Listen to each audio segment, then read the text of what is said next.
T-Mobile Family Allowances help manage limits and blocks for family members. First, ensure you're on the latest version of the Family Mode app, version 4.8.3 or newer for both iOS and Android.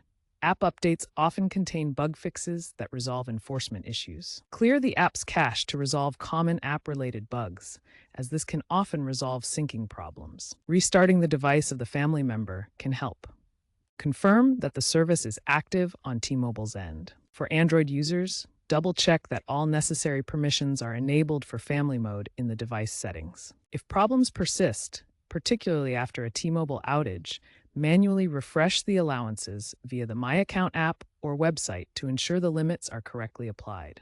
If all else fails, T-Mobile support is the next step. These steps should resolve most issues with family allowances limits and blocks. If you're having trouble refreshing allowances, particularly after the outage in August 2025, access the My Account app or web portal directly rather than relying solely on the Family Mode app. This integration is more seamless and less prone to app-specific issues. Ensure the primary account holder verifies the refresh to prevent abuse. Looking ahead, T-Mobile is working on AI-driven predictive limits and better 5G network enhancements to minimize downtime and reliance on the Family Mode app for fixes. While challenges remain around cybersecurity, the future aims for fully automated allowances and anomaly detection.